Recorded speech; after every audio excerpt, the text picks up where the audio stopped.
You were actually here for it. How did the appraisal go? It went fine.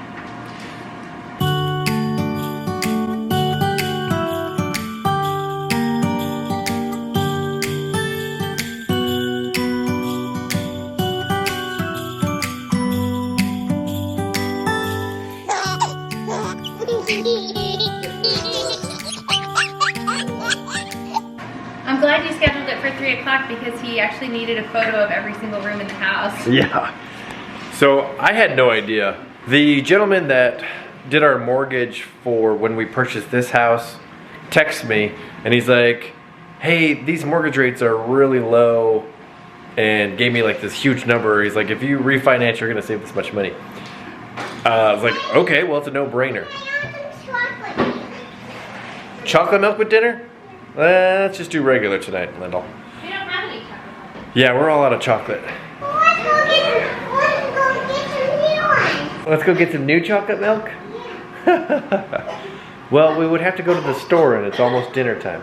Well, the appraisal company called me and was like, hey, we have an opening for 3 o'clock. And so I was like, okay, hey, Rachel, there's an appraiser coming at 3 o'clock. I didn't know like what all that entailed. Evidently, he had to take a picture of every single room.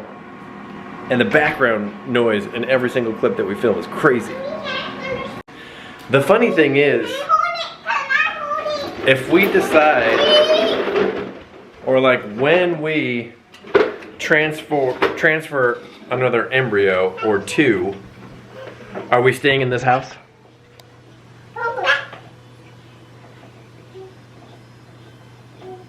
I don't know. I can't answer that question. Exactly. The dilemma that we would face, so this house is a 3-bedroom, 3-bathroom, which is the perfect size for us right now. If we decide to grow in our family, or when we grow our family, Let me go find it. if we were to move, we would move further away from help. So right now, Rachel's mom and dad live about a block away. Her aunt lives like right across the field there. And then her other aunt lives just on the other side of the road. So it's like we have all this help around us, which is super convenient and super awesome. You know what I'm talking about if you live near your family. So if we moved, like if our babysitter's late, we can't just call them and be like, hey, can you come over real quick? You know, or the babysitter's late. Or, you know, like one of the kids is sick, can you come help? So, I don't know, it's kind of a dilemma that we have to face. This little lady is obsessed with bubbles right now. I think every kid goes through that stage. She says it perfectly. So if we have when we have another child. I don't like it when you're like, if when. I picture us on being like on a couple acres of land and having a 4-wheeler. Yeah, that wouldn't be so bad. The thing is, like, this neighborhood is not built out at all. Right. So it's not like we have to move far away. No, but there's a lot of restrictions when you build in this neighborhood. Not really. Not really. I think they're becoming more relaxed, but if we found a couple of lots that were together that we could purchase that were not on the water, they would be pretty inexpensive and we could just build like whatever home that we wanted off the water, and I feel like we could have land within the neighborhood on 2 or 3 lots together. You know what I mean? Yeah, I guess that's possible. Yeah, I don't see that being an issue at all, and then we can still be in the neighborhood. And it's funny, we were actually on a golf cart ride earlier with Aunt Lala, and they're building a house up the street. I don't remember if we went there on the vlog or not and like walked through it. I don't think, no, we didn't. Just framed in. Now they have like the walls up, and so we walked through it again today, and we think it would be perfect for my Aunt Nancy. Oh yeah. It's like all on one level. It's really small and like cozy, and it has a really pretty view, a huge deck off the back. Right. And it's just like right, I'm not sure which direction to point. Right over there. Right over there. Not that it matters for people. No. So for you guys' reference, it's like that way. Yeah. No.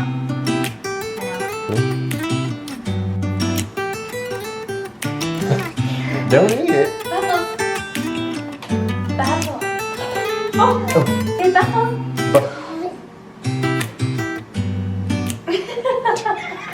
Because we're the two best friends that anyone can have. If you follow us on Instagram, we're at Brad Rach. Really sad news. Early yesterday morning, Rachel's uncle passed away. He's actually been on the vlog a couple of times. Bill lives up in Kansas City, so really sad. And it wasn't secondary to COVID. His heart just gave out on him. Really sad. The kids are in bed.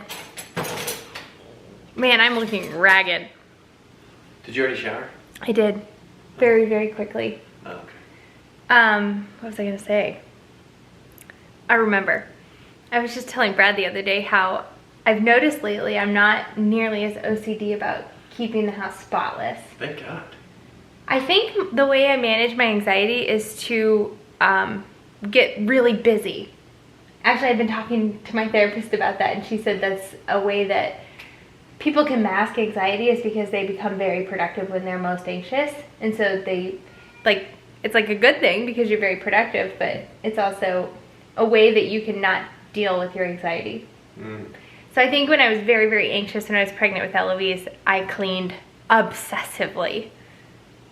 And now our house is just totally let go. And I was just looking at the counter. So I'll give you an example of what made me think of this. My eyes are like bloodshot. What is wrong with me? Okay, so here's the counter. And this is like sticky. I don't think that looks that bad. Oh, I would be freaking out about this before. Now you can really see it. There's some stuff here too. But it's sticky and like if you put your hand in it. Like I would see that and what I would immediately do is clear off all of the countertops and wipe them all down. You know what's funny? What? So you're no longer OCD about being clean? But I haven't really noticed any difference. Weird. I definitely have. I guess because I don't pay attention to the small little dust mites or... You don't sweat the small stuff? Exactly. The dust mites? You don't see those. You're not even worried about the dust mites that are crawling around our floors. Exactly. Yeah. Like the major things in our house I feel like are kept clean. Like who am I talking about here? Because obviously that's not true. The major parts are not kept clean except for after the kids go to bed we do pick up. But they're not kept clean. But then like the toilets, I clean those pretty religiously because that's disgusting. But like our countertops, why am I doing this? Why am I like telling on myself right now? Actually, I just went through and cleaned these like 2 days ago, so I can't even. But I will notice. Show the water pick. Oh yeah, this thing's awesome. I'll link that below. It reminds me of when I had braces and I had to use a water pick. And it's a little loud. Yeah, that's why we have it in the front bathroom. That's the drawback. I think this was like $37 in Amazon. It's a little loud. They have ones that are like $120. I'm sure those are much better, but it does really good. You think they're better in that they're quieter? Mm-hmm. Really? Yeah. There's like the Ultra is like the quietest. Oh. I think there may even be like an Ultra Professional. Ooh. Mine was super loud when I was in... Okay, so when I had braces, I didn't have this on-off switch either, but I really don't think this one's that loud. Like, that's not horrible. Anyway, it has floss massage levels 2 through 10. Pretty sweet. But yeah, like what I was talking about earlier, I would see stuff just from you, like soap drying from you washing your hands, and if I saw a little bit of that going on, I would go make it a point to clean all of the bathrooms. And we ended up getting, like, I had that even after Eloise was born, and we ended up getting a cleaning person, and then COVID hit like right after that, and we got rid of our cleaning person. She cleaned her house one time. I feel bad saying we got rid of her.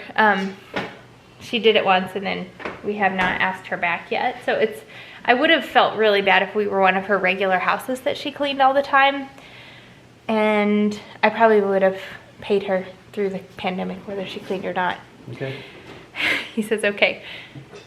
So anyway, that whole like cleaning schedule that I had going on when we were expecting Eloise has not happened.